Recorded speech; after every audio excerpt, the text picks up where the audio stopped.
Hi everyone. This is something I've been wanting to do like since the hill climb, the National Hill Climb Champs last weekend. This video, it's more about like just analysing my power on the climb, my effort, and obviously comparing it to the winner and to the podium, and to see to put it into perspective. I think that's the main thing, and I encourage everybody to do this with their own efforts and with their own training. Like, always put it into perspective. What you've achieved on the day. So again, this isn't about me like blowing hot air at myself. This is just me breaking things down, and I'm not saying I could have won the event. I'm not saying that at all. I'm just saying that with little changes here and there, and obviously not being ill, things could have gone an awful lot different.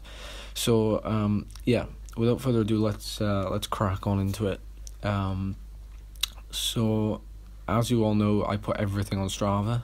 So if you ever want to find it yourself, it's all on there. This is like my actual effort on Strava. It's probably not as good as seeing it on Training Peaks, which I'll show you in a second, but as you can see, I don't really start really hard at the start at all, really, and I don't really fade either, I suppose you could say. Well, I do fade, but obviously not as much as you'd probably expect, and it's also a very kind of smooth graph. The power meter I use is a Power to Max. Very, very good power meter. Never ever had a problem with it, and it's just so consistent. Like, there's no spikes, there's no dropouts, nothing. So it's a pretty good power meter. Now, I'm keen to find the actual winner's time and everything. Excuse me. So, there's one there for the nationals. So, this is pretty much like how it was on the day. Andrew Feather won. Obviously, the times were a little bit faster than the official times, because it's Strava time. Andrew Feather, Callum Brown. So I mean, this is the top 10 pretty much on Strava anyway. So if we look into the full leaderboard, and while we're doing that, I'm gonna pop over to my Training Peaks. Now you can see a little bit more clearly, I suppose, my effort broken down. So over here we have the 2 minutes 35. I actually did 2 minutes 36, so like that's pretty bang on for the 0.71 kilometer climb. Normalized power 510. 50% gradient, watts per kilo 8.9. 504. You can see it all there. I don't have to tell you really. And there's the effort again. There was a little bit of a flat section, so the speed went up, and again a little bit flat section there, so the speed went up, and then it went steep to the top again. Now, pay close attention to these numbers over here. So we've got my normalized, which is pretty close to my average, as you'd expect, because we're going uphill, and then my watts per kilo. Now, that's what I was able to do on the day, and obviously I was ill. Actually 12 hours before, I threw up twice in the toilet. Not ideal, I know, although some people think it was ideal because I lost 2 kilos, and I wasn't able to eat properly, obviously, the morning of the event. So I went down from 58 kilos to 56 kilos, which would obviously affect my watts per kilo. I've already factored that in, by the way, so that is a correct watts per kilo figure there. And yeah, this is the leaderboard then for the day. So as you can see, the date, apart from obviously these times here, all of them are in 2018 on the same day roughly. But yeah, 612, 661, 532, 593. Obviously, each to their own. Everyone's a different size. So, Andrew Feather.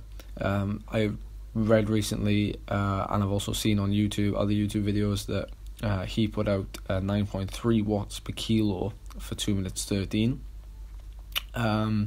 which is, that is big numbers, big numbers. Callum Brown did the same, also pushing out big numbers. These guys are kind of, in the 70 kilo range. You're talking about a lot heavier than me, and they're still lean guys, but that's just the way they're built naturally. So I don't even appear in the top 24. Now, what's interesting is the test I did a while back, which I also made a video on, and the test I did shows a completely different story. So the test I showed is over here, and this paragraph right here is also a pretty steady start, and I don't really seem to fade off much at the end. Can you see how it kind of flattens out as opposed to like it keeps dropping viciously? So on this one I did 550 watts, and although the gradient wasn't as severe, I did 9.3 watts per kilo. Now that's only for 2 minutes and 6, but I still did 0.7 kilometers. The idea is though that my watts per kilo is exactly the same. So as long as your watts per kilo is the same, you can pretty much say that going uphill you're going to be pretty evenly matched. So if that's the case, what's to say that I couldn't have had a top 5? Or let's just say, let's be really cautious. Let's just say I could have a top 10. And again, I'm not here to say I could win the event. I'm just saying these are little things that might have happened if I was on full form. Another thing to consider as well is the bike weight. So those of you that have been following me, you know that I've been riding a the Team Edition Condor Lachero. It's an aero frame. It weighs in at over a kilo for the frame, and in total it was 7.35 kilos, I think it was.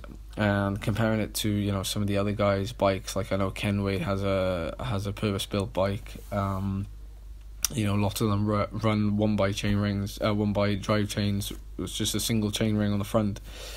And these things, I know Andrew Feather, he actually left his bar tape on, so he wasn't really that bothered with saving weight. So if I was on something like a sub 5 kilo bike, at 58 kilos body weight, pushing out 550 watts, bearing in mind this wasn't in a race situation, this was a training effort to see what I could actually do for 2 minutes 10. So say you could add on another 5 watts for the atmosphere, all of a sudden you're looking at gains of possibly a 9.5 watts per kilo. Now if everyone was on the same equipment, obviously it would change everything, but if everybody was on the same equipment, it would come down to watts per kilo going up that climb. So as you can imagine, it's a difficult one for me to stomach, if you pardon the pun. But at least I know what I'm capable of, and I know that national championship was not what I was capable of, and I'm sure you agree with that as well. And again, 0.7 kilometers. I mean, if anything's going to suit me, that's not going to suit me. But next year I've heard big things.